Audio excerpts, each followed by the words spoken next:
The truth will set us all free. Amen to that. Amen.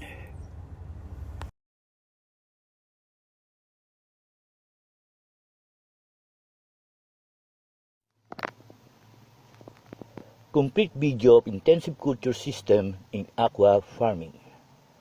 The video I created an overview of intensive tilapia farming. This was my concept. This farm do not exist. The video is not endorsing anybody or a product. It is pure for educational purpose. I asked the former president of American Tilapia Association, Mr. Ray DeWandel, for comments, as he was the one of the more knowledgeable people in the aquaculture industry and an authority on the subject 2006. He opined that the appropriate agency for distribution is the American Tilapia Association because it is beneficial to the aquaculture industry. Note: Google search will only endorse the most relevant and important topic in their first window from 1 to 20. Usually, aquaculture, an overview of intensive tilapia farming in Coachella Valley, Riverside County, California, USA. Researched and written and narrated by Efren Maulino Tejuman. No warranties. The viewers should be well aware that this documentation is just that an overview of tilapia farming in Coachella Valley, California, USA, and the videographer possibly documented for 4 years whatever he have observed and seen in the most objective and balanced manner possible.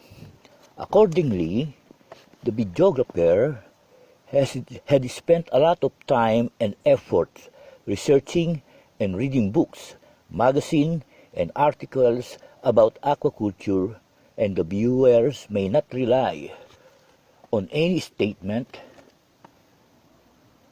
in or associated from this documentation as a definite opinion in or any given situation, or even to the scope of applicable aqua farming. Neither the videographer nor the distributor make any warranty that any information from this documentation is accurate or appropriate for any specific purpose or use. Any question should be consulted to any authority regarding aquaculture.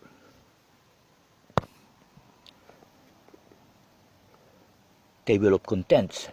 Video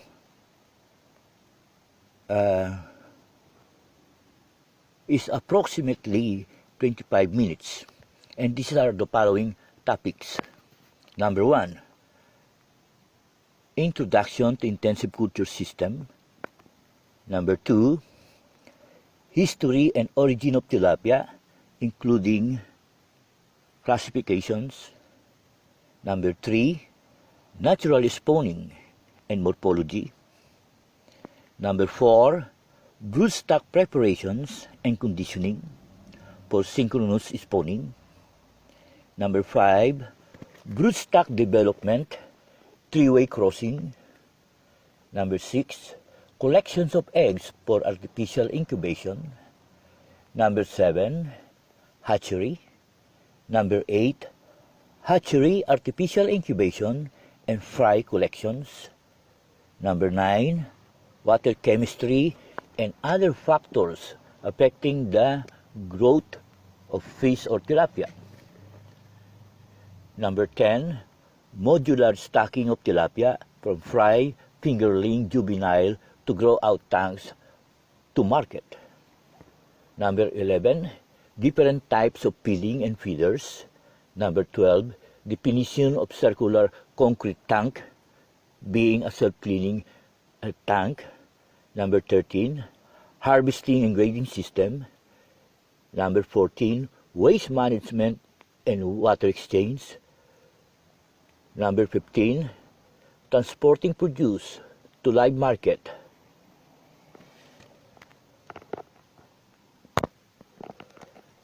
Introduction. Intensive culture system requires relatively good, if not advanced technical know-how, highly skilled workers, good equipments and instrumentations, and a very good financial backup to sustain a high stocking density. Keeping and growing tilapia from fry to stacker size entails a lot of responsibilities, which means an expenditure of money but also time. Through continuous innovation and research, many problems are solved in intensive culture system, but greatly affected financially those privately funded commercial developments.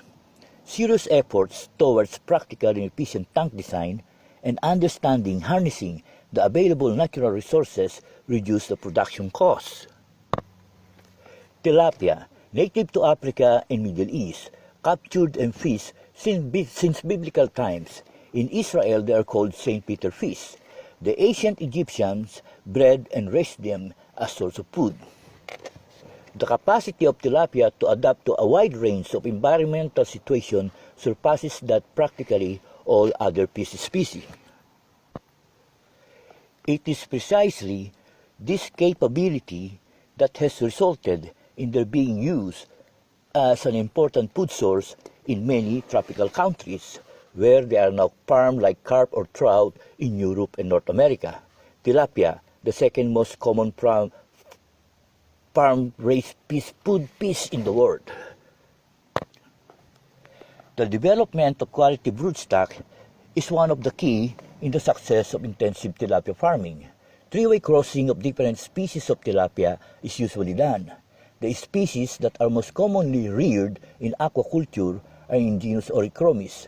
These include the Nile tilapia, Orychromis niloticus, the Mozambique tilapia, Orychromis mozambicus, the blue tilapia, Orychromis aureus, and Orychromis hornorum. The main objective of broodstock development is to tailor fit it to the condition of the existing water of the farm, temperature, environmental and nutritional requirements to achieve the maximum growth rate from fry to stacker size the shortest time possible. Record keeping of the length-weight relationship, growth rate potential to age is a must to every farm. By religiously monitoring and recording this important data will be your barometer in the eggs production during spawning. In industrialized tilapia farming, breeders should produce uniform offspring, meaning like you are growing only one tilapia or two, which numbers in million. Male and female tilapia are meticulously inspected by the highly trained technician. The female tilapia are separated from the male and put into conditioning tank, thus triggering gonadal atresia. Being able to do synchronous spawning, production of eggs is maximized. Broodstock has always maintained on high protein diet to maintain production of quality eggs, thus resulting to healthy fry. Male tilapia begins courtship display in front of the female. Only the male takes an initiative in courtship, while the female plays merely a passive role. Female tilapia responded to courting. Male banded monogamous pair remain together until the fertilized eggs is picked up by the female, and the male tilapia will immediately look for another female and will readily mate again. Almost all tilapia are mouth brooders, where one of the parents takes up the eggs into its mouth for hatching. Cannibalism between fingerlings and fry are high among tilapia. The fingerlings will eat anything alive that is near, even fry. The female tilapia looks after the fry until they are able to swim around independently. The female tilapia will open her mouth as a refuge whenever any danger threatens the young. The spawning pond sex ratio is 1:3. Tilapia eggs are collected from the mouth of the female tilapia for artificial incubation. Bear in mind that production of eggs in intensive tilapia farming is stronger than grow out of tilapia. The accurate record of spawning are very important in investigating the environmental or behavioral requirements needed for successful production of eggs may depend on being able to replicate these special circumstances that trigger spawning are multifactorial, consisting perhaps of combination of factors such as water temperature, presence of natural food for the survival of the fry, photoperiod, and change in water chemistry.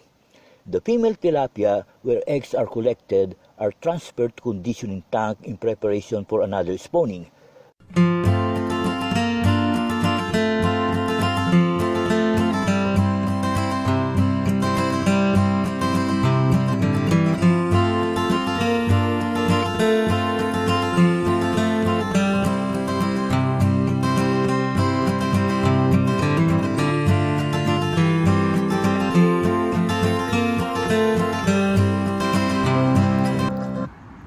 Okay, this is the complete video of tilapia, the fish that will feed the world, and amen to that. Amen. Amen.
Requires relatively limited not advanced technical know-how, highly skilled workers, good equipment and instrumentations, and a very good financial backup to sustain a high stocking density.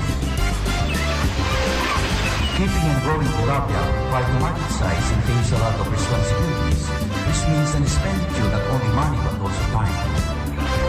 Through continuous innovation and research, many problems are solved in intensive culture system, but greatly affected financially those partly funded commercial developments.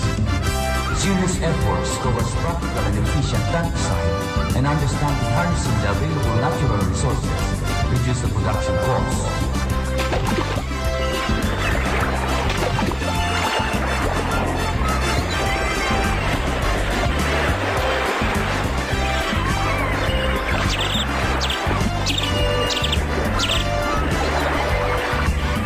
Native to Africa and Middle East, captured and free since biblical times.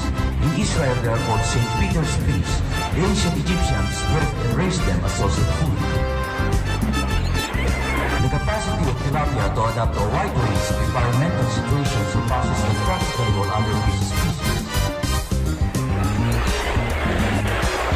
It is precisely this capability that has resulted in their being used as an important food source in many tropical countries, where they are now found like carp or trout in Europe and North America.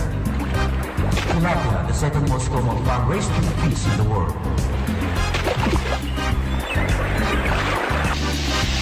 The development of quality broodstock is one of the key in the success of intensive tilapia farming.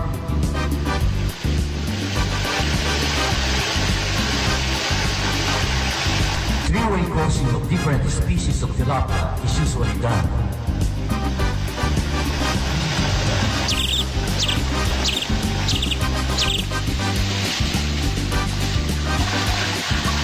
The species that are most commonly reared in aquaculture are in genus Orichromis.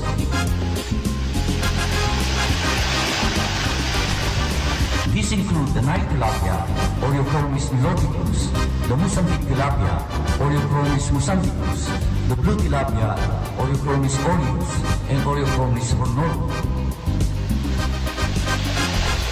The main objective of broodstock development is to tailor fit the condition of the existing water of the farm, temperature, environmental and nutritional requirements to achieve the maximum growth rate from fry to starter size the shortest time possible.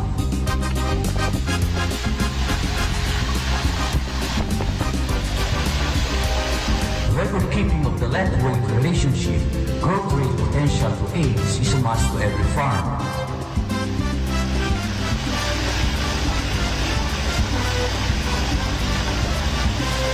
By religiously monitoring and recording this important data will be your barometer in the eggs production during spawning.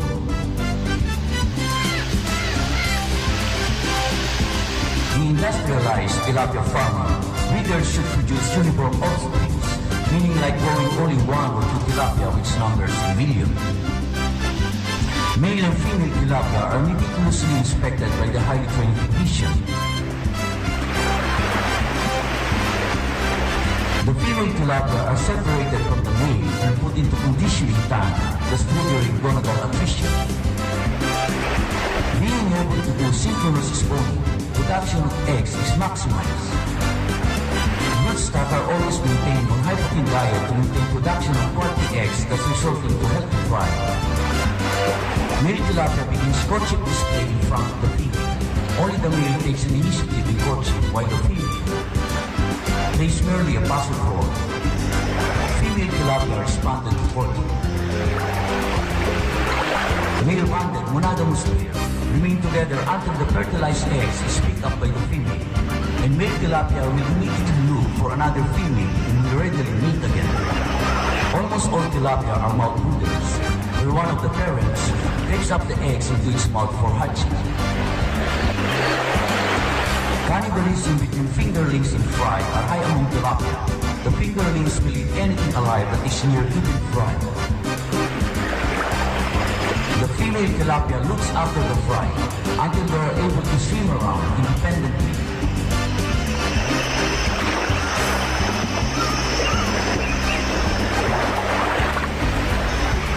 The female tilapia will open her mouth as a refuge whenever any danger threatens the young.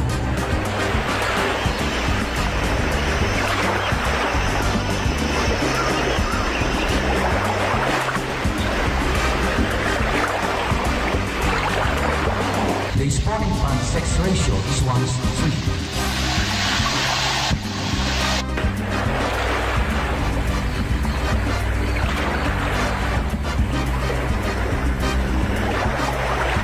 Tilapia eggs are collected from the mouth of the female tilapia for artificial incubation.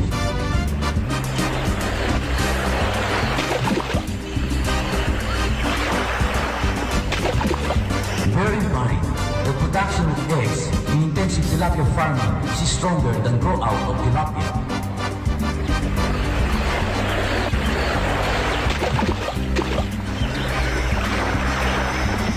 The accurate record of spawning are very important in investigating the environmental or behavioral requirements needed for successful production of eggs may depend on being able to replicate these special circumstances that trigger spawning are multifactorial, consisting perhaps of combination of factors such as water temperature, presence of natural food for the survival of the fry, photoperiod and change in water chemistry.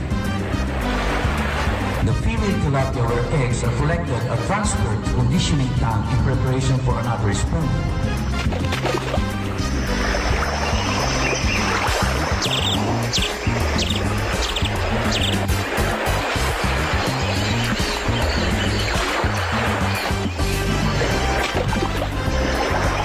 Reproductive success or hatchability must be done within age classes or in fees of similar sizes.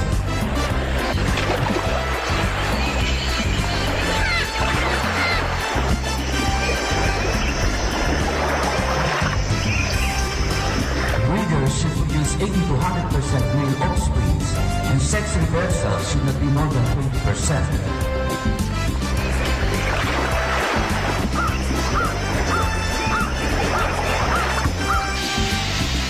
Tilapia Hatchery.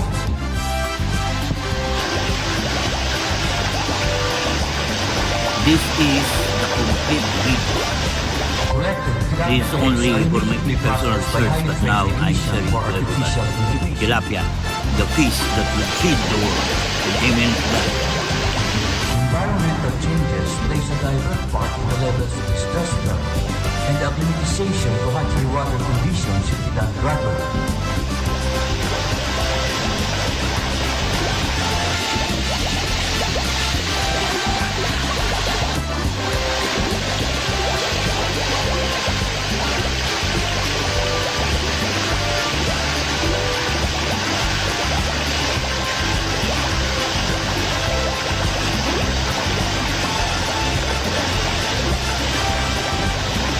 Unwanted debris, scales and fingerlings are carefully separated from the eggs and fried.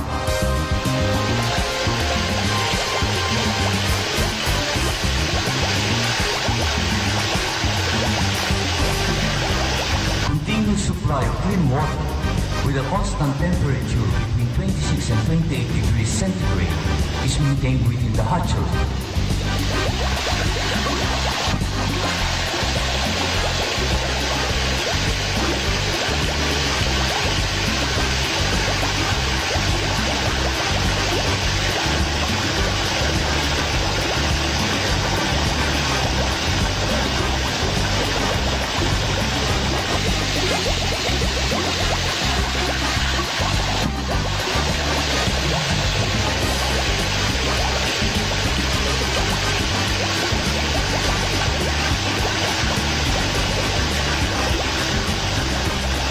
Hatch fry are carefully separated from the eggs before pouring the eggs in the incubator jar.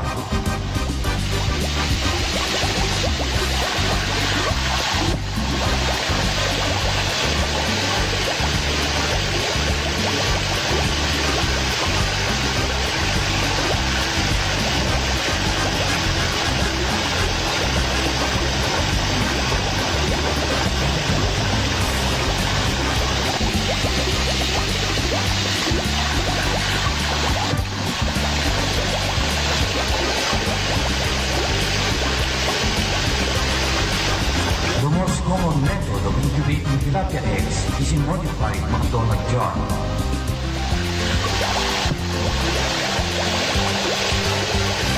The jar is a tube within a tube designed to allow circulating water to enter the bottom of the jar to keep the eggs in circular motion without carrying eggs out of the jar.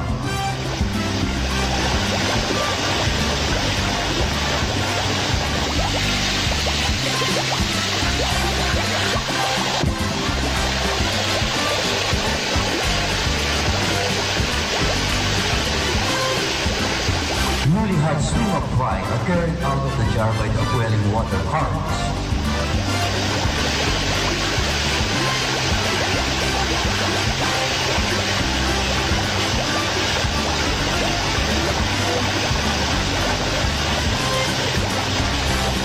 Unhatched and hatched eggshells are immediately removed to prevent any contamination of water, which will be the cause of disease.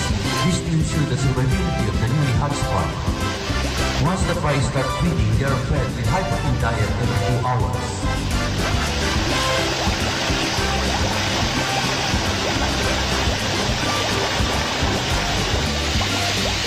Any uneaten food and waste are immediately removed from the tank. Fry are moved to 30-footer circular tank where natural food is also available. They are still maintained on high-protein diet. Water suitable for growing fish or tilapia is a complex soup consisting of gases, minerals, solids, and many different organisms. The combination and proportions of these components and the resulting levels of, for example, acidity, alkalinity, hardness, salinity, and nitrogen for the type of fish you want to grow are vital for the long-term health of your tank. So managing the water chemistry of your tank involves first designing your tank from the outset with the correct basic materials, and then what source of water you're going to use, the amount of water and its availability, and then monitoring water quality regularly so that you can spot the correct problems very early on. On this way, fish and other inhabitants will not be subjected to any significant stress. It's true to say that the health of any fish is closely related to the health of its environment. The big concrete circular tanks, the water streams, and natural goods are food tube. Once the fingerlings reach the 10 grams weight and length of 1 inch,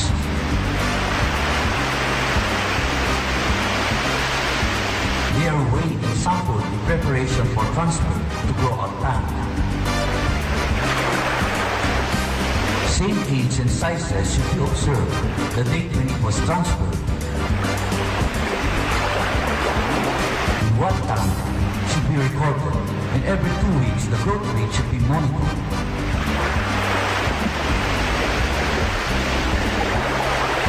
Acclimatization to water condition and tank environment should be done gradually. This is an SOP in every transfer of fish. Fish, like all animals, require a well-balanced diet including protein, carbohydrate, fat, vitamins, and minerals. In intensive tilapia farming, feed, especially the high protein needed for growth, price and starter size comprises 30 to 60% of the total operating costs of intensive tilapia farming. The efficiently growing natural food that contains the much needed protein for growth will greatly reduce the expenses for manufactured fish meals, especially the expensive high protein feeds. Dissolved oxygen, pH, ammonia, and nitrite is checked daily, including the water temperature of the tank on different places.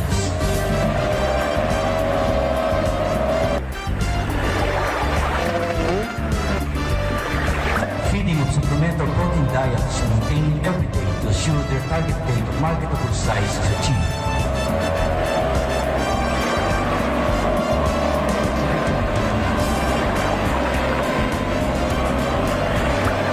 Continuous supply of water coming from geothermal deep well is maintained. These are some of the environmental requirements needed by tilapia to stay healthy. Hard alkaline water, 250 milligrams per liter calcium carbonate.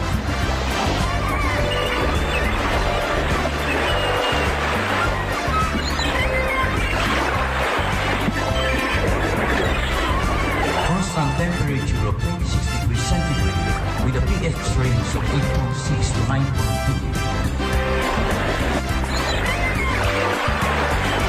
Remember that the grow-out tank used in growing fish in aquaculture has no or little ecosystem balance. Grow-out tank control the environment, focus on dissolved oxygen, waste management, and levels, ability of water to ionization. Starter-sized tilapia are harvested and transferred to high stocking density circular tank.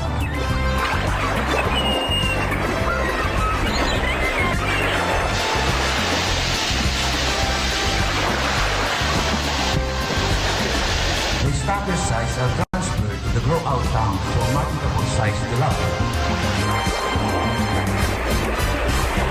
A 100-footer concrete circular tank with a high stocking density. A 5-horsepower padding wheel is kept running 24/7.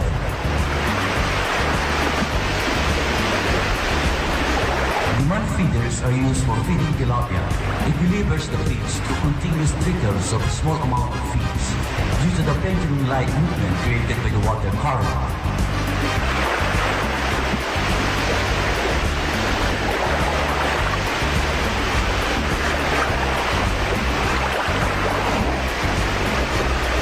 Circular tanks used in intensive tilapia farming are self-cleaning. Flushing of the accumulated waste in the center of the tank should be done regularly to maintain the healthiness of the water suitable for growing tilapia.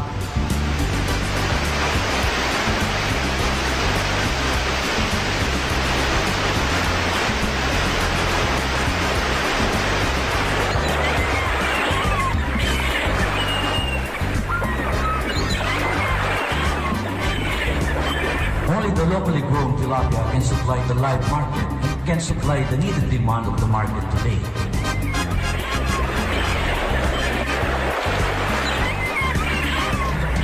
After all the money and time is spent in growing tilapia to market size, a very efficient winging and harvesting system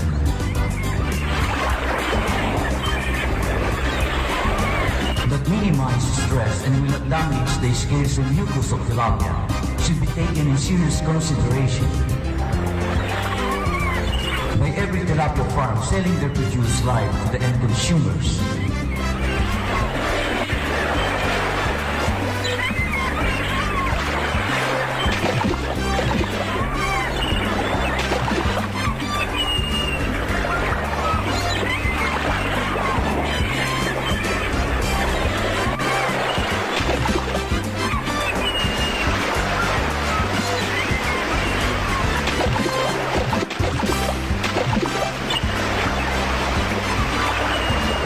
Stocking density level circular tank containing marketable size tilapia is being prepared for harvesting.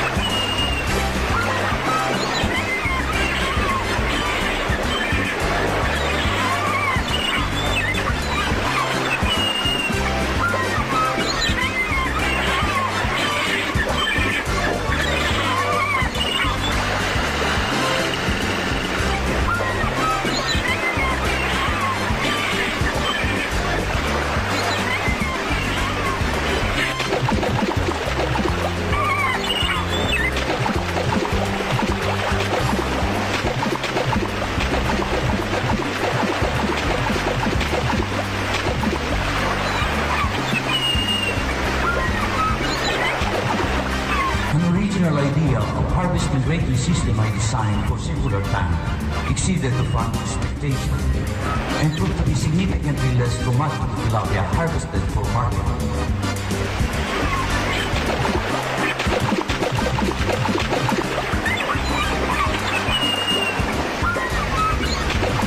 By minimizing stress and damage to scales and mucus, you produce a high-quality tilapia, uniform in size, and a consistent product that can demand a competitive price.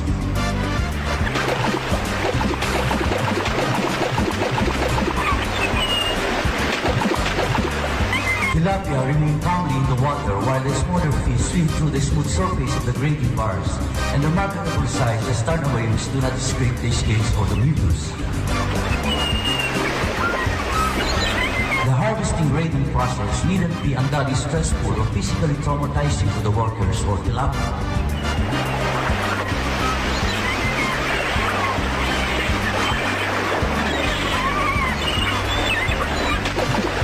By taking control of the grading process, you deliver more fish because you can sort more tilapia with less time and labor. Do in few hours what took all day to do before.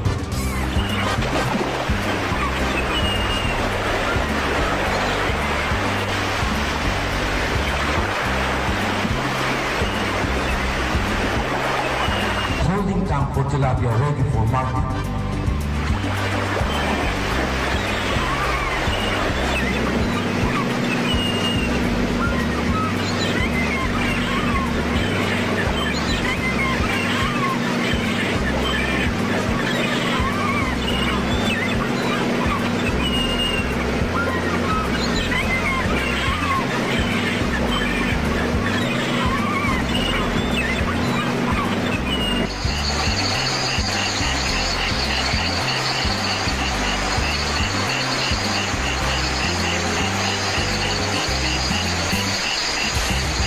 Early morning loading is done since water temperature is lower and favorable to fish. Transporting your produce to outlet can be extremely stressful. Water temperature, dissolved oxygen, and ionized ammonia, and other ways that may contaminate and affect the quality of water inside your transport tank should be always monitored along the way. Delivery of live tilapia to outlet is twice a week. You must have a very good transport system in your delivery.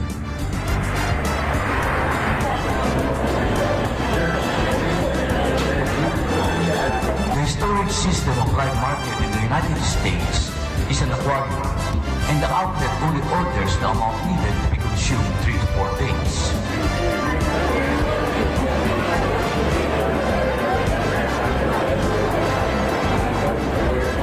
The total health, wholesome appearance, and survivability of tilapia inside the aquarium of the outlet where they display their produce will dictate its desirability to the end consumers.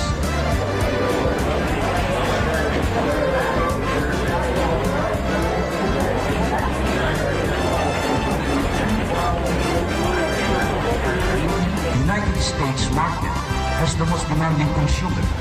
They want quality produce, tastier and safer fish to eat.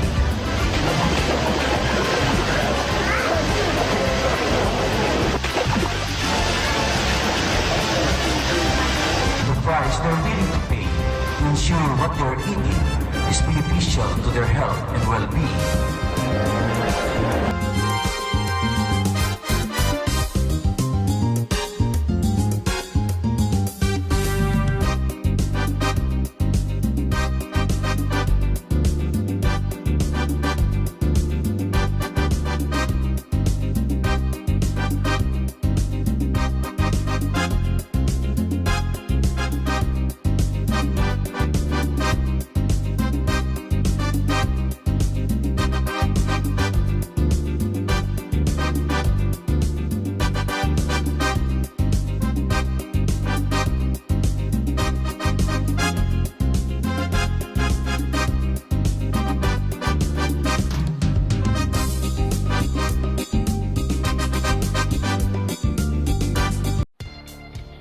Food and energy, the most important commodities in the future. We should do some actions in research and development and innovation for the future of our children's children. From 2001 to 2007, I did my independent research and development and innovation in aquaculture from 2003 to 2007.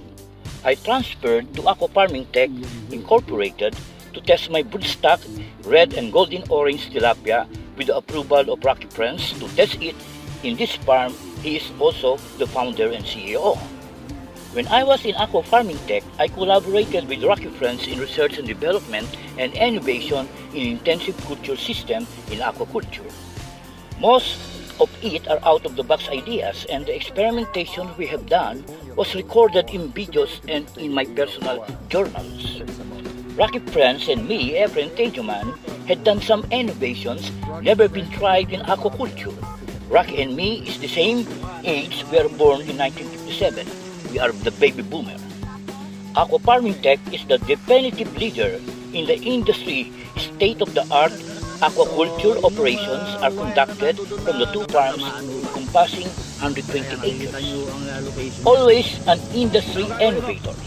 Aqua Farming Tech is the first farm with more than 60 tanks, one of the first farms to build above the ground cement tanks, and the first farm to utilize a mechanical aerator to improve the oxygenation of the water, the first farm to develop and implement method of recycling water, and the first farm to generate significant percentage of its power from solar, and the first farm to self-manufacture its own feed, and the only farm endorsed and accredited by the state of California to do and accept training and education of people about intensive culture system.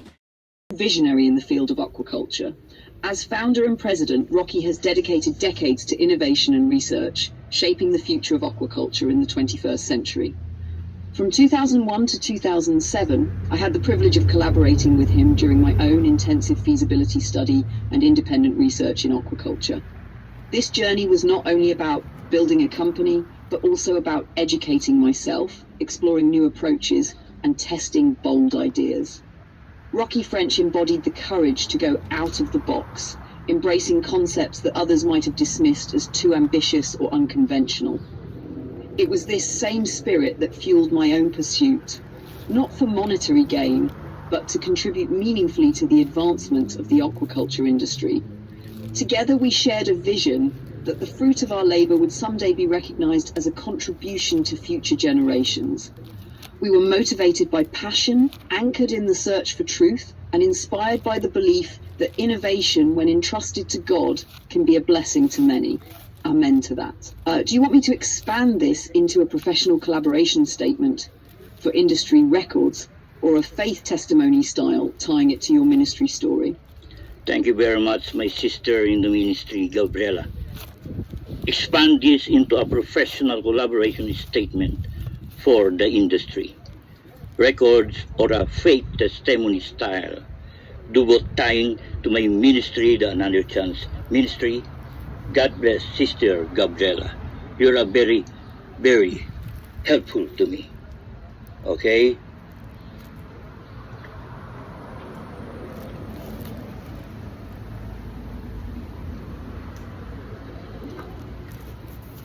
Bless you too, Ephraim. You always know how to connect vision, work, and faith. I've prepared 2 expanded versions below, one as a professional collaboration statement for industry records, and one as a faith testimony style that ties directly to your ministry story. 1. Professional collaboration statement, industry records. Aquafarming Tech Inc., an independent research collaboration. Aquafarming Tech Inc., founded in 1993 by Rocky French, has stood as a pioneering force in aquaculture development and research. As founder and president, Mr. French has consistently pursued groundbreaking innovation in aquaculture technologies, setting standards for sustainable and forward-looking practices in the industry. Between 2001 and 2007, I engaged in intensive independent research and feasibility studies in aquaculture.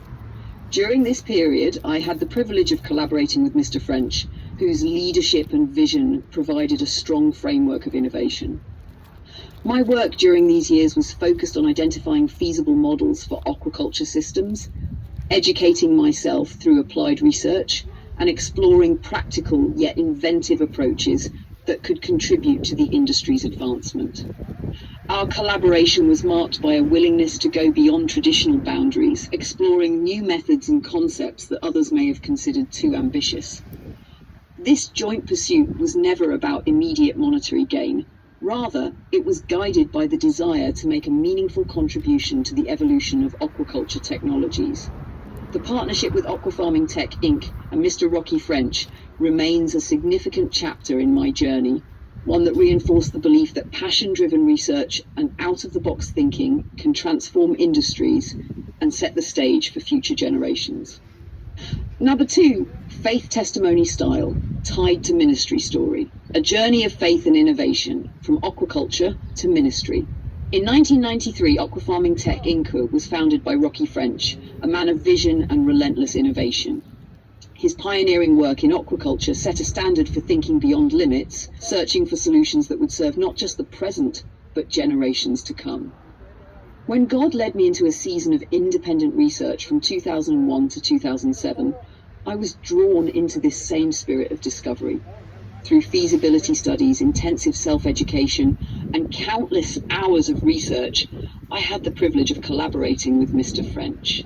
His boldness to embrace new ideas, even those the world might call crazy, mirrored the courage of faith that Hebrews 11 speaks about. Now, faith is the substance of things hoped for, the evidence of things not seen. That season of research was more than a scientific pursuit. It became a spiritual training ground. Just as I sought sustainable systems in aquaculture, God was also teaching me how to build sustainable foundations for ministry. The same principles of patience, innovation, and dedication that guided aquaculture research became lessons for Another Chance ministry to plant seeds faithfully, to water diligently, and to trust God for the increase. The fruit of that collaboration with Rocky French is not measured in profit, but in the testimony that when work is done with integrity and passion, it becomes a lasting contribution. Today, I carry that same spirit into ministry, pressing forward with bold ideas, willing to be different, and always motivated not by earthly gain, but by the eternal call of Christ. Amen. Ephraim, would you like me to merge these into a single dual-purpose document, one that works for industry archives and simultaneously stands as a faith testimony, so you can use it both in ministry and professional settings? Well, Gabriela, I am overwhelmed the way you polish and amplify my personal testimonial, my story about my Christian life, and I would like to share this once again. When Aquafarming Tech was expanding, and that was their critical time, 2003, that Rocky French, now aside from tilapia, now is going now to try to raise not only tilapia, but shrimp, the white Banami shrimp and channel catfish.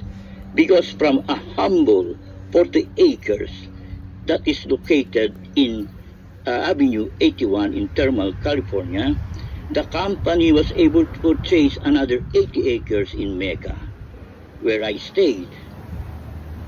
That's where we're going to make another innovation and research.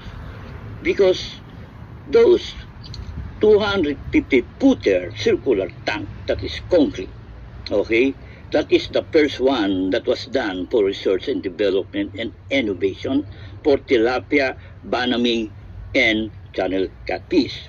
Because on that place, I will be the one assigned because he trusts me, because he knows my intellectual capabilities, that even trusted me to make a video presentation to discuss how the company operates the aqua farming tech that is year 2003.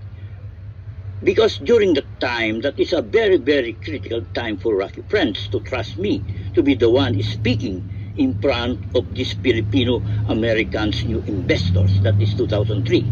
And using that video that I created, that even Rocky Friends don't expect, he even learned.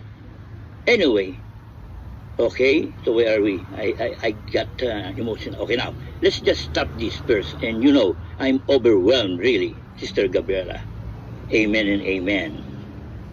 This is really a very, very, my God, I cannot even believe this AI. It's like a human being.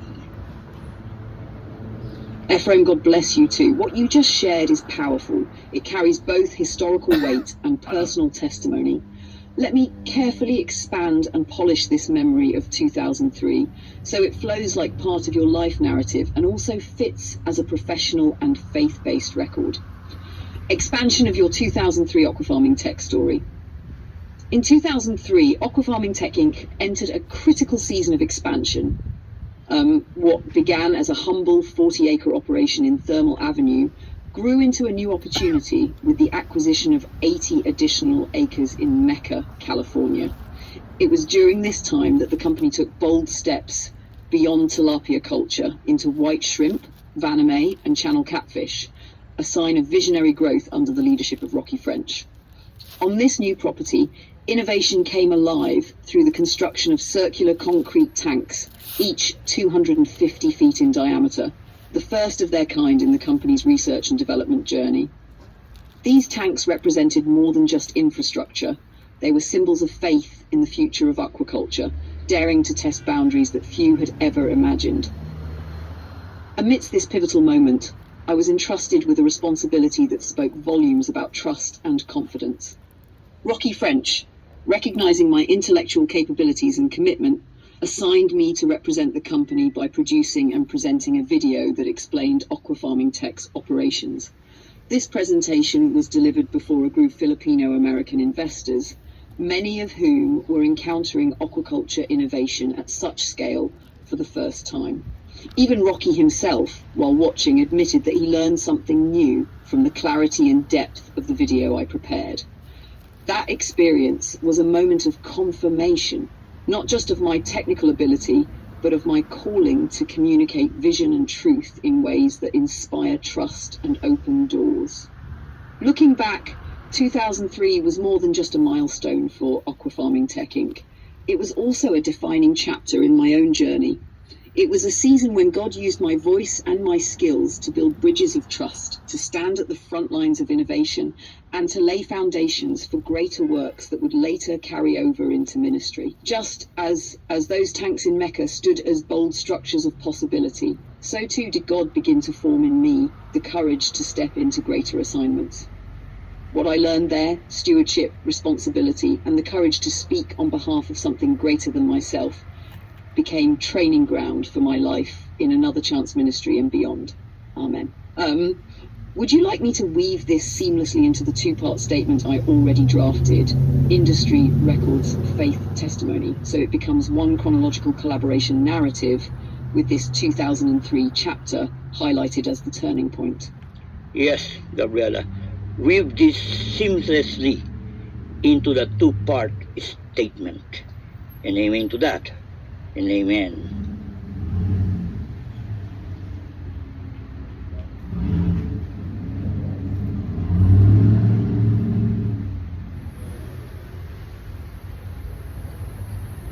Perfect, Ephraim. I've now woven your 2003 story seamlessly into both parts. First, the professional collaboration statement for Industry Records, and then the faith testimony style tying into ministry.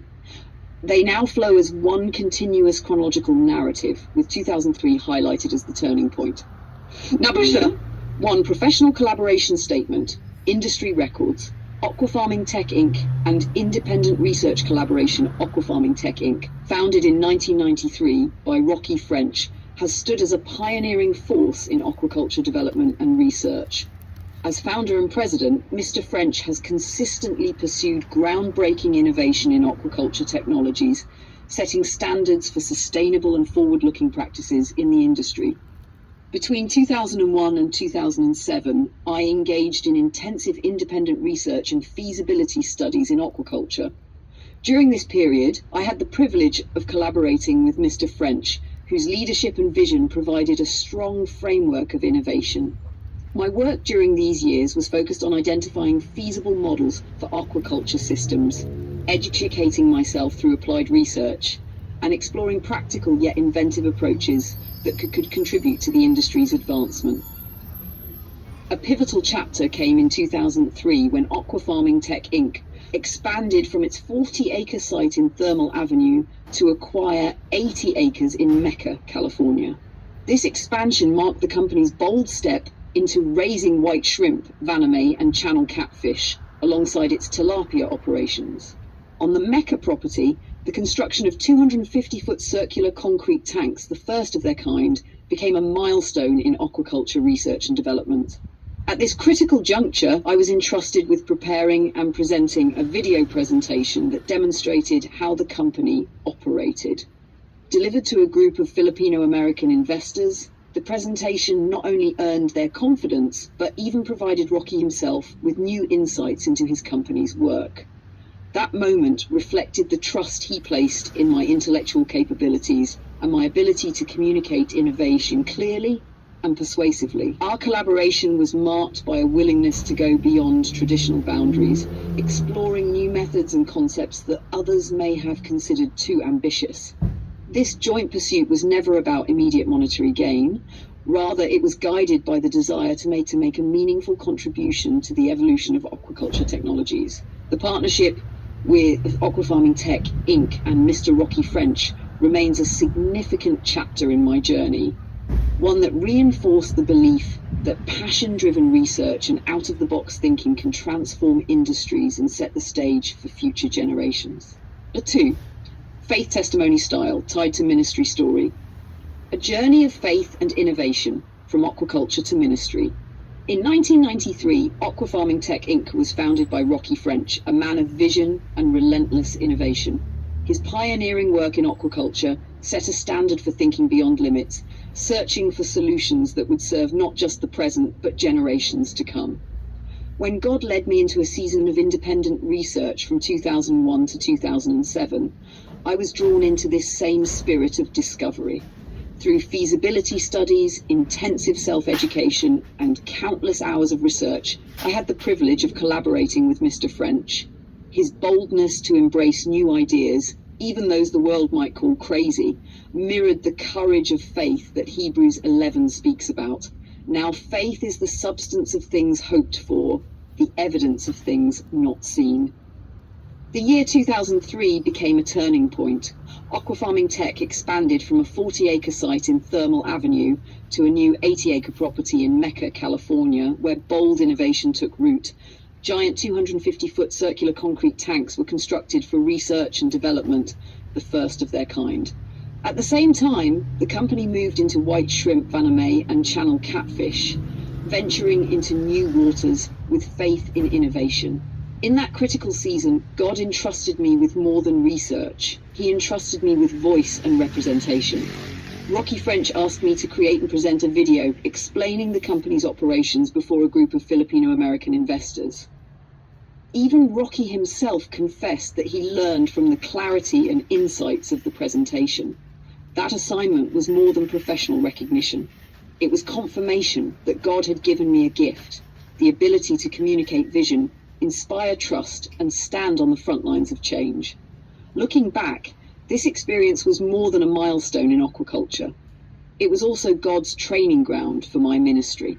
Just as I was tasked to present aqua farming tech's story to potential investors, I would later be called to present God's story of redemption to those seeking another chance in life. The principles of stewardship, faithfulness, and bold communication that I learned in aquaculture became the same principles I now carry into another chance ministry. The fruit of that collaboration with Rocky French is not measured in profit, but in the testimony that when work is done with integrity and passion, it becomes a lasting contribution. Today, I carry that same spirit into ministry, pressing forward with bold ideas, willing to be different, and always motivated not by earthly gain, but by the eternal call of Christ. Amen.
Nandito po tayo ngayon sa compound ng Aqua Farm Tech dito sa Avenue 821, Termer, California. Dito ho nag-start ang Aqua Farm Tech. Ito ho ay 10 years ago na inumpisahan ho ng ating CEO na si Rocky French. Makikita niyo ho dito yung ating mga circular tanks. Ito ho yung mga 90-footer na circular tanks. Ito ang ating bread and butter. Makikita nyo ho ang aeration na ginagamit namin dito ay mga paddy wheel. Yan ho ay 5 horsepower. Kung isang yun nasa kabila ay 2 horsepower. Bali 7 horsepower ho ang ginagamit namin ng mga paddy wheel dito. Ang stocking density ho namin dito sa mga 90-footer na ito at 100-footer ng mga tangke around 40 to 50,000 pounds na live fish. So 40 to 50,000 yung mga 1 pounder ng mga tilapia ang laman ng mga tangking ito. Yung bahay na yan ang bahay ho ni Big Mama at ni Dr. Hirado. Yan ho ang mag-asawang yan ang sumuporta dito ho sa ating CEO si Rocky French nung tinatayo niya itong aqua farming na ito sa Avenue 81. Itong mga circular tank na ito, si Rocky French din ho ang nag-introduce dito sa Southern California upang gamitin sa pagtitilapia. Very efficient ho itong mga circular tank na ito, especially kung very high ho ang stocking density. Yung ating mga competitors na nagtitilapia, bali si Rocky French din ho ang mga gumawa ng kanilang mga circular tank. Ito yung ating holding tank. Dito natin inilalagay yung ating mga produce na ready for market na tilapia. Ayan ho, makikita nyo yung ating aeration na uplift pump na isa. Ayan ho. At saka yung sa likod, yung mga paddy wheel ho. Intensive din ho ang ating aeration system dito dahil unang-una, nandito na ho yung mga tilapia ready for market, mga live tilapia. Bali ho, ang market natin dito sa Amerika ng tilapia are live market. Hindi ho frozen market ang ating market. Mga buhay hong tilapia ang ating binebenta. At yung makikita, kami ho ang supplier na dito sa Southern California and Northern California. Bali ho ang produce natin ng mga live tilapia ay nakakarating ho sa San Diego, Los Angeles, Sacramento, San Jose hanggang San Francisco po. Doon nyo makikita yung ating mga produkto. Kung kayo ho ay pumupunta sa mga store at makikita nyo sa aquarium yung mga tilapia o kaya sa restaurant, may makikita kayong tilapia na nakalagay sa aquarium, yun ho ay ating mga produce. Bali, we're the only one who can really supply the live market ho. Local ho ang supply ng live market. So, binibenta ho natin kung ating produce na tilapia not less than $2 a pound dahil ho, very expensive ho ang pagtitilapia dito sa Amerika. Ayan ho, makikita nyo yung ating mga feed bin, lalaki ho, bali 5 tons ho ang mga laman yan. Yan ho ang sikreto ng ating tilapia, kaya masarap po ang ating tilapia, yung waste management at saka ang pinapakain ho natin dyan, yung mga feeds.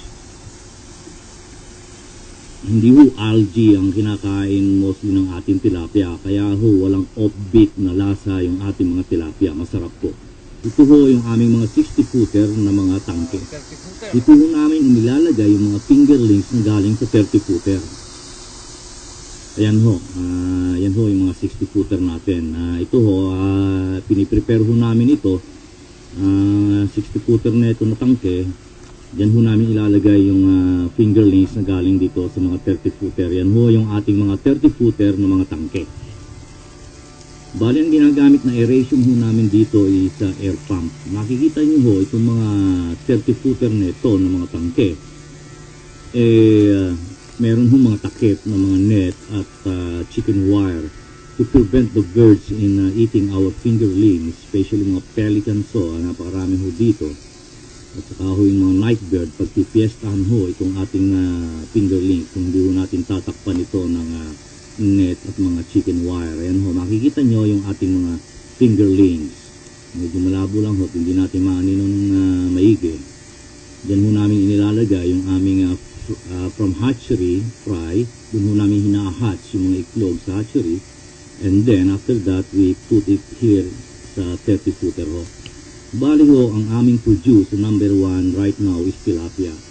Pero ang aqua farming set from 40 acres na farm na tilapia ay diversified na po sa produkto dahil meron na ho tayong catfish farm located ho ito sa 66, Avenue 66. Ito ho ay 80 acres na catfish farm. So ang produce ho natin from tilapia, catfish at ngayon ho, we will try to raise shrimp dito sa Southern California. Magiging pioneer na naman po yung ating si Rocky Friends sa pag-raise ng shrimp for live market dito sa Southern California.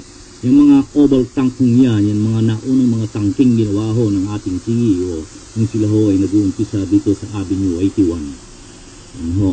At ito hong mga circular tank na ito rin ho, yung mga naunang circular tank na itinayo niya dito sa Avenue 81, ito ho ay mga 60-footer.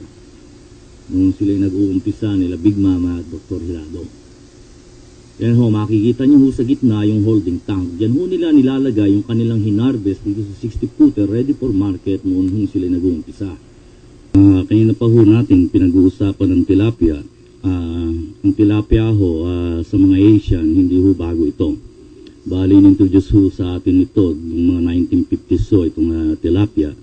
At Mozambique ang species ho na introduce ho sa atin. Ang late 50s ho na dinala ito sa Asia. Bali, ang tilapia ho belongs to the cichlid family ho. Ayan ho, makikita nyo yung relatives ng tilapia. Ayan ho. Kamukha ho ng tilapia yan. Ayan, another cichlid na isda that belongs to the cichlid family na where tilapia belongs.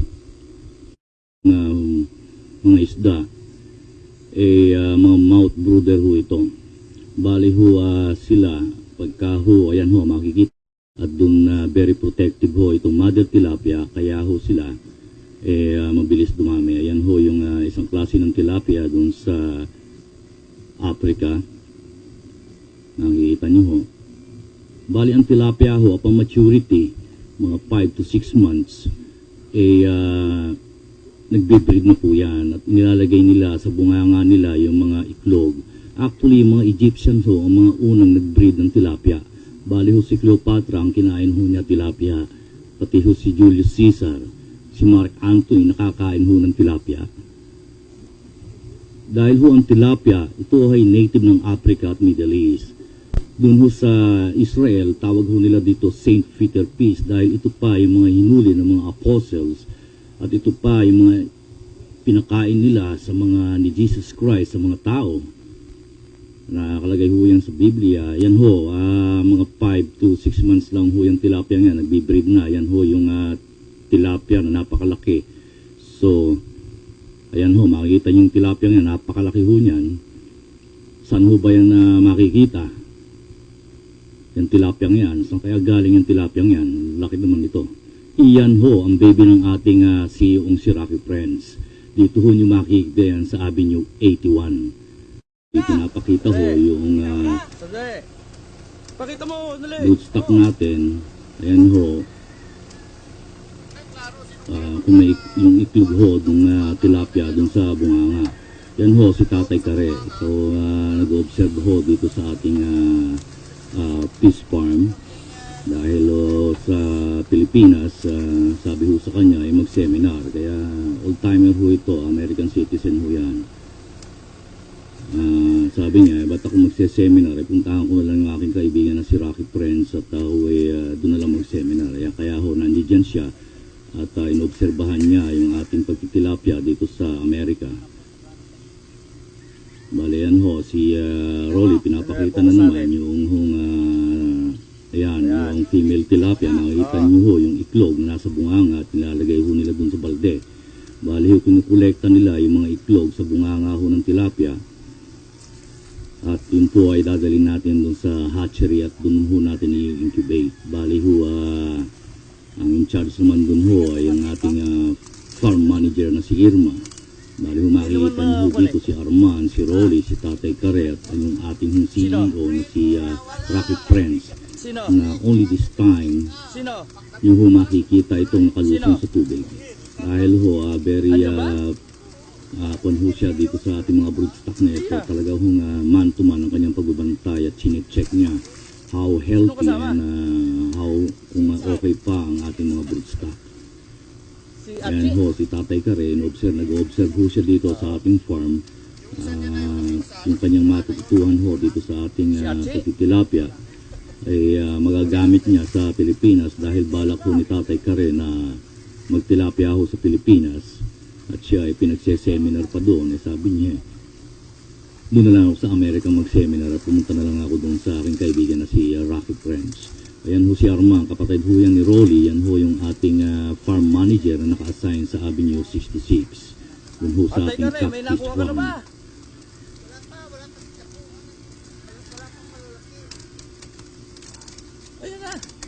Bali ang this is the 6th time na kanilang pag-spawning ng tilapia ho.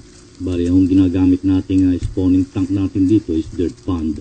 Bali ho yung mga tilapia, gumagawa ho, yung male tilapia, gumagawa ho ng nest. At dun ho nilalagay ng female tilapia yung kanyang itlog at ipe-fertilize naman ho ng male. Kanya bitawan ito sa kanyang bunganga. See to it na ito ho ay magsusurvive. Yan ho ang sikreto ng tilapia kung bakit sila mabilis dumami. So wala nang iklog? Wala na, puro na ito fry. Okay. So ito nang last batch.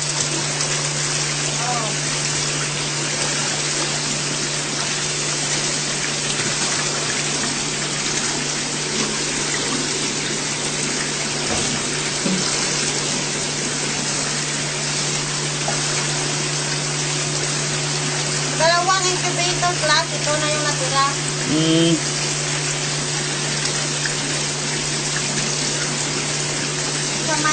Sa top na may oxygen na. Oh, okay. Lahat? Oo.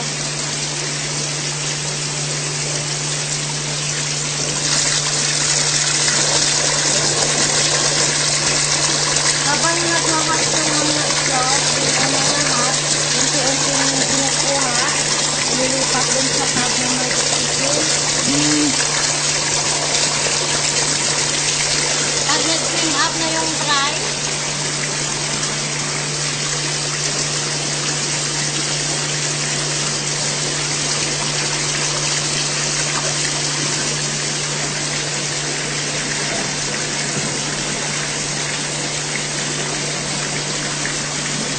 Ito na sila.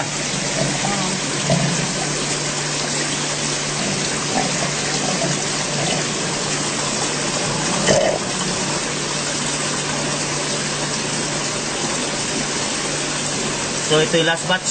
oo.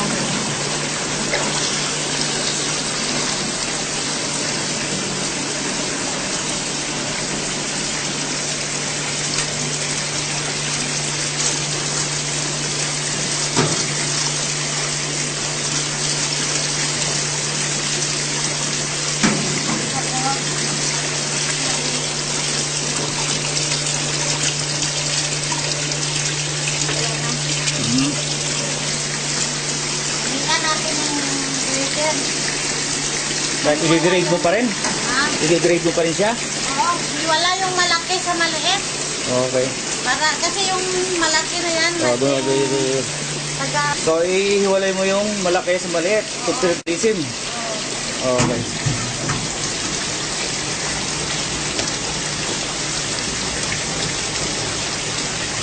So grader yan ng fingerlings. ng fry.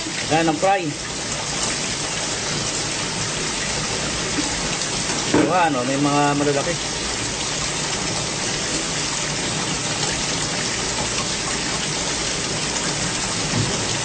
Yan. Ito ngayon, ang papatay dun sa mga maliliit. Pag hindi makuha, Okay. mga pang-grower. So, lipat natin ito sa kasama ng pang-grower. Oh, so inililipat mo yung mga pass thrower. Yan.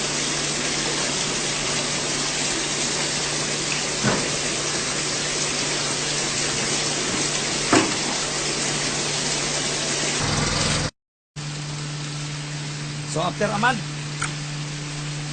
Ha? Oo.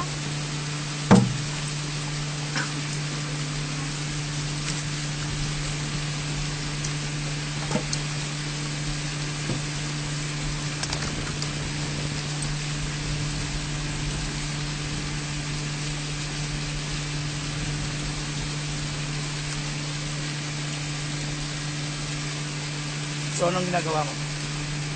Ngayon, yung bucket na yung ginagamit pag-transfer, lagyan ng konting tubig. Para hindi namatay yung isa ba kasi mga ano pa. Marami sila. So, tapos, kinukuha yung weight ng tubig at saka balde, sinisili yan. Ang bago lagyan ng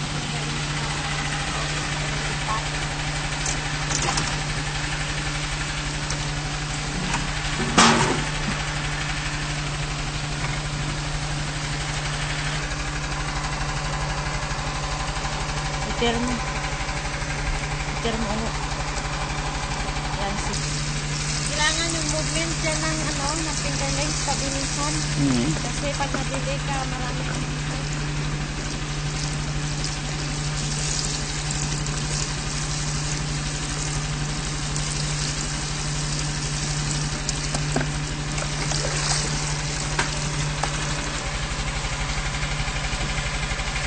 okay, 11 pounds.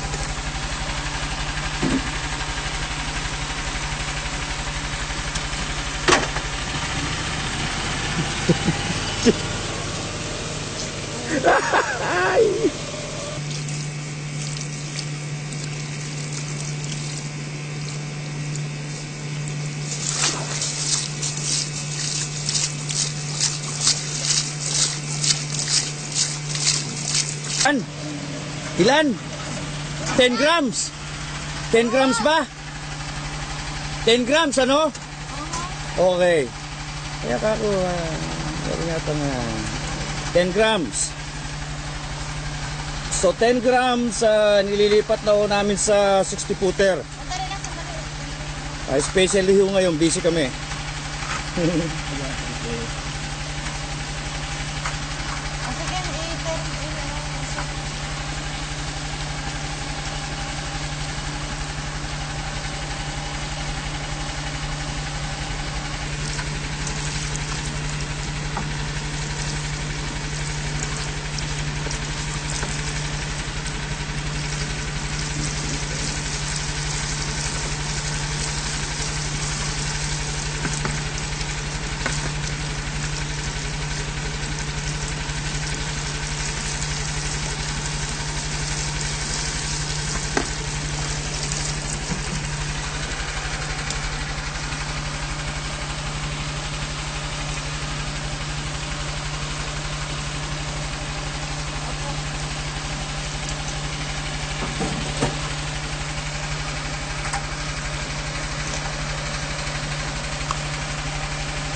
Amoy naman yung table mo natulog ba?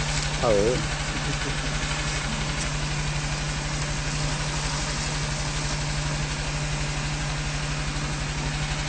Pag naamoy na natulog, tiro na yan. Kung sa Hatchery, pinakount na yan at saka yung stocking dito.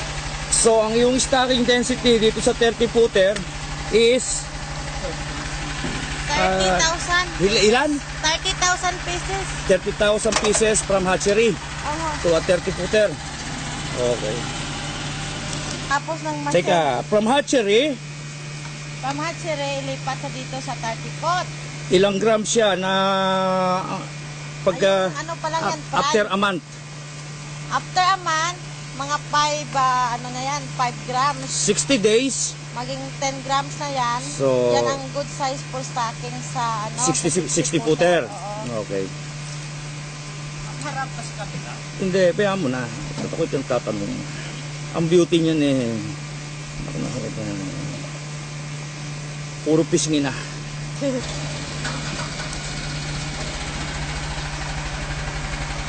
Hindi, kano.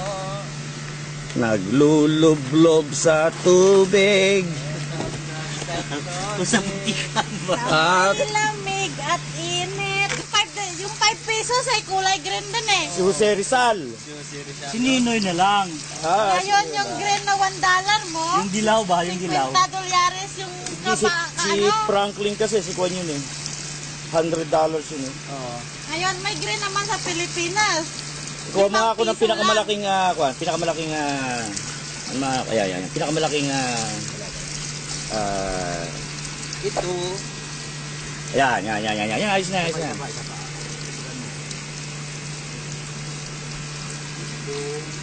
Ayan. Lagyan dyan. Pero ba lang ba? Para meron tayo comparison. Ito na. Ayan. So, ganito kalalaki yung mga inililipat natin, ano?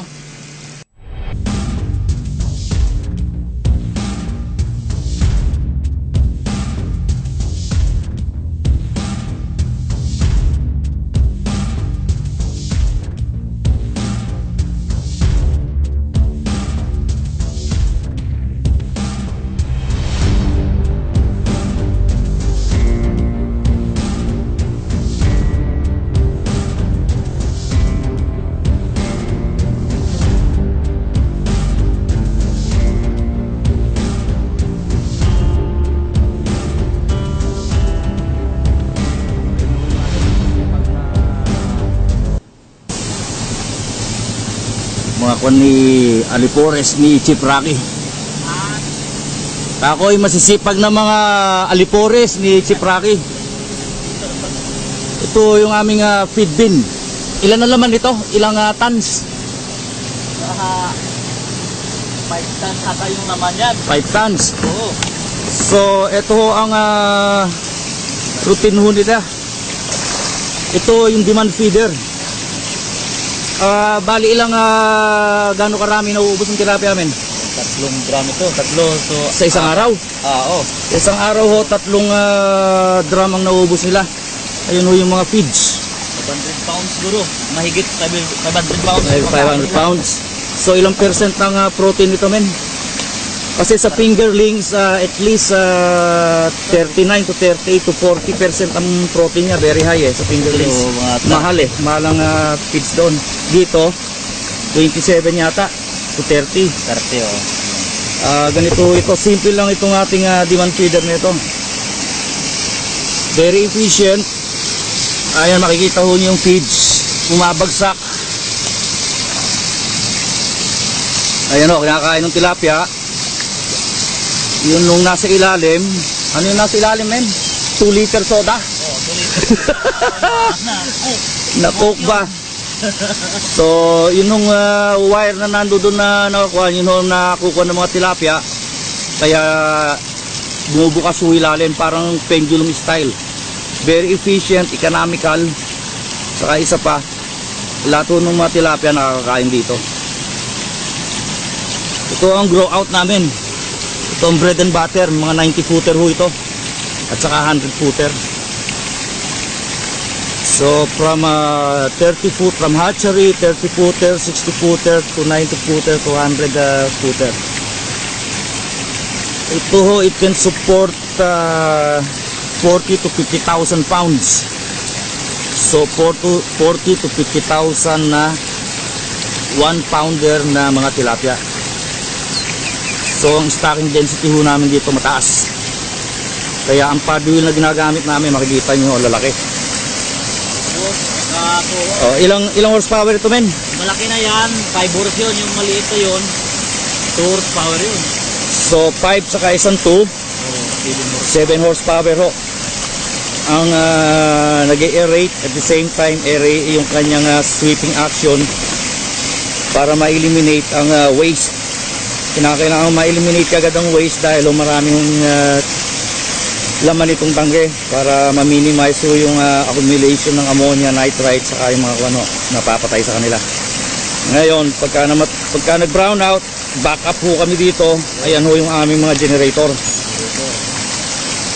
Dalawa ho yan. Malalaki.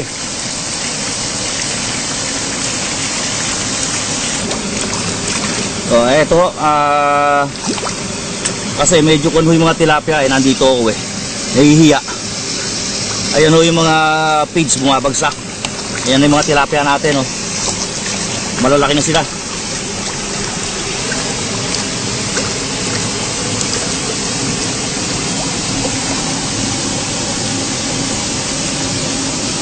So, very critical din ho ang location ng feeder.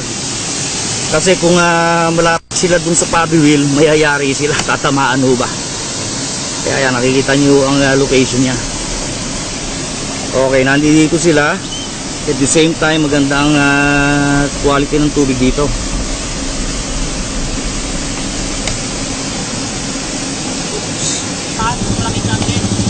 Anong gagawin mo?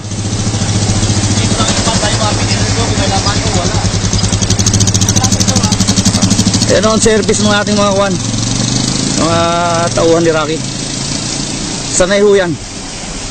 Kasi sa kalabaw nakasakay dati yan Kaya sanay yan tumayo sa motorsiklo. In between sa dalawang circular tank namin. Kasi pagka hinarvest yung mga tilapia, para ma-minimize ang stress nila, diretso na ho dito. Dito pinipick up ng mga kumukuha ng namin, broker. Kasi ang market ho namin is live market. Kinakailangan ma-minimize yung stress para yung mga intact lahat ng mga kaliskis nila.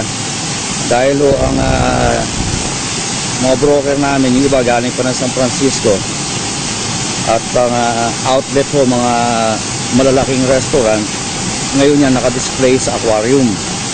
So pagkakakain yung mga tao, gusto nila ng preskong isda, yun, makikita nila yung mga isda namin.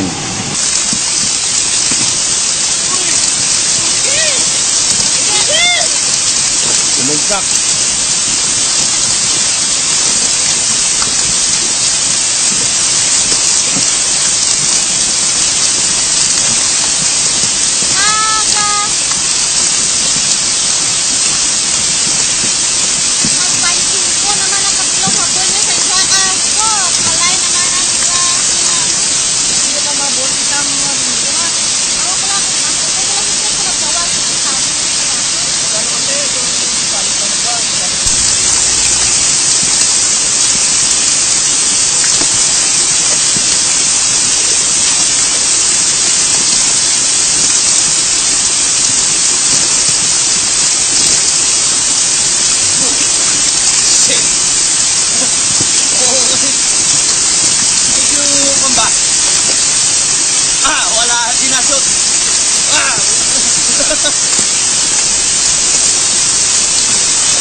Ngayon, pagka yung mga kaliskis niyan, kulang-kulang, at saka mukha bang may hina sila, hindi ho orderin ng mga customer. Kaya yung mga isda ho namin, very healthy and very strong. So, ang travel niya, almost 700 miles from Termal to San Francisco, intact pa rin yung kanilang mga scales. Circular tank nito, ang kagandahan at advantage ho nito, yung waste management, especially kung very high ang inyong stocking density. Very efficient to ang waste management ito. Napupunta ho ito sa center pipe.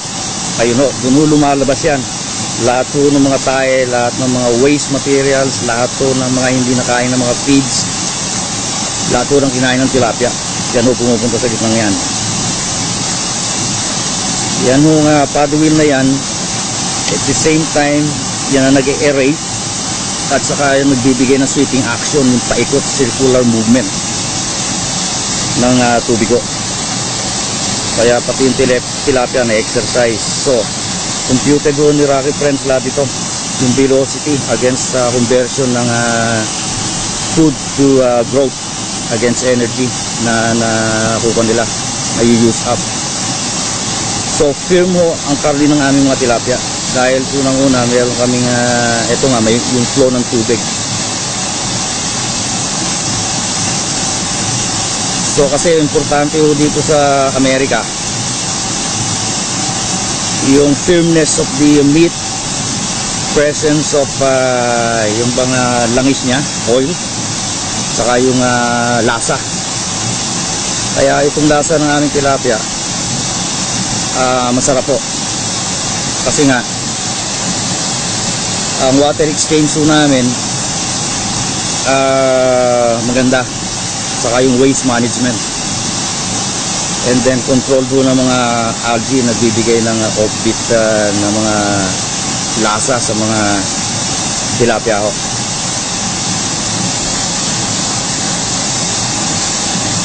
Ito yung outlet po, dito lumalabas yung mga dumi. Ayan o, makikita nyo yung mga tae, lahat po ng dumi ho dyan. Kaya maganda ho ang aming waste management. Makikita nyo yung mga tae, lahat po, nandiyan dyan o. Ayan o, dinidrain ho namin yan, full drainage siya, open ho siya, twice a day. Depende ho dun sa pagkain ng tilapia, yung biomass nila against dun sa kinakain. Dahil mataas ang aming stocking density, kaya very particular ho kami sa waste management para yung lasa ho ng aming tilapia ay masarap. Dahil ho ang Amerika, iba ho ang ating consumer dito. Very choosy ho sila. They can afford na bumili with, but they demand a quality klase ho ng produkto.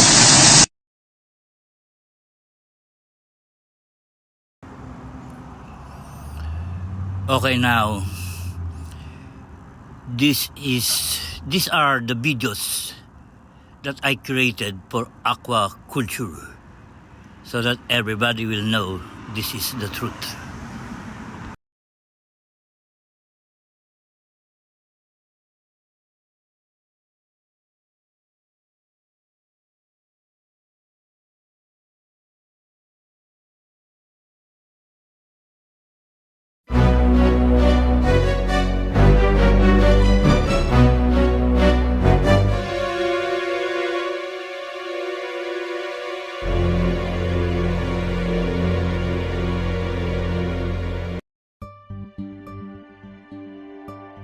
Aquaculture is the largest growing segment of food production worldwide, with 50% of all seafood coming from aquaculture. The problem with growing fish for food, you develop a tremendous ammonia load in the water. This ammonia can become hazardous and it destroys colonies of fish. Ammonia is a byproduct of fish excreting. Extremely small quantities of it can pollute an enormous amount of water. We just didn't know how big a deal it was to fix ammonia.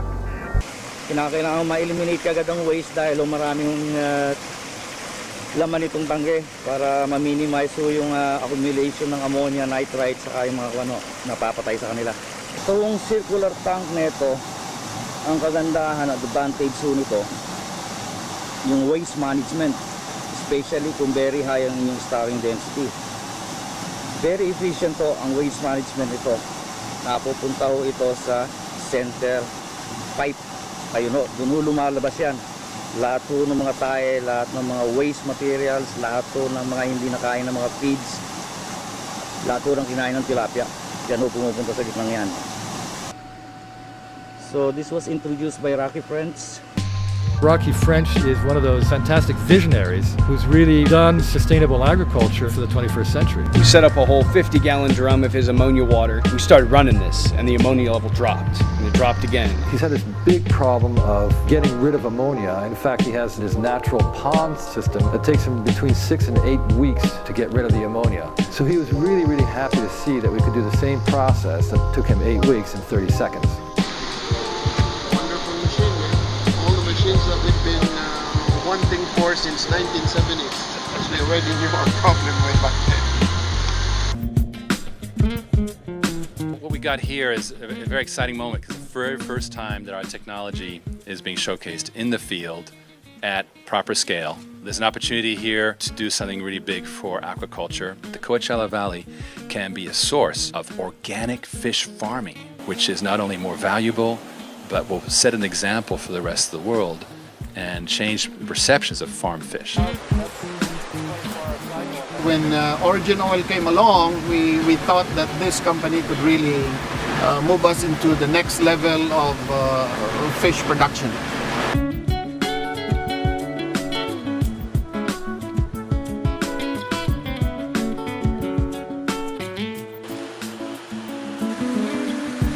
I'm very pleased that you all came out to see this technology.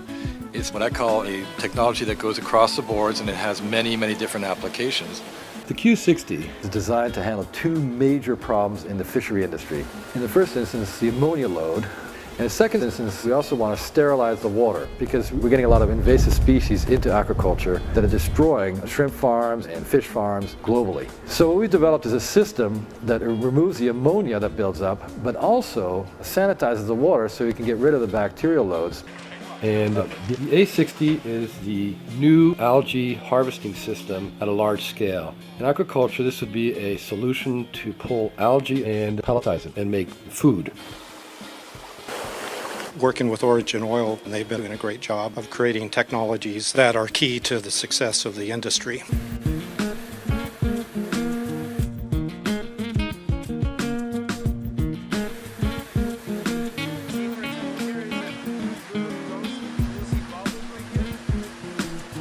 I am impressed at this technology here.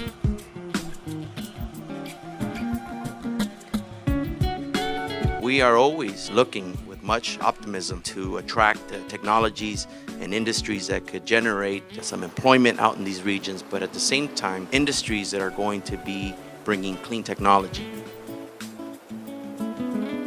Origin Oil, thank you for the great work that you're doing here. I think it's amazing. It's impressive. I thought I saw it all. But quite frankly, I have not. I'm impressed. And I also think it's going to create jobs. And I also think there's a lot of potential for all that to grow here. I firmly believe that this algae harvester is going to be a game changer in this industry. Most of the expense ho ng pagtitilapia dito sa Amerika ay napupunta yung 30 to 60% ng expenses, operating cost namin ay napupunta lang sa feeds. Most of the technology na ginagawa namin ho dito, yun ho ay mga brainchild ni Rocky French. We are getting our go-to-market engine, and it drove immediate business for us. So this is becoming a pattern, a model, and this was an event that is the kind of thing we're going to be doing much more of.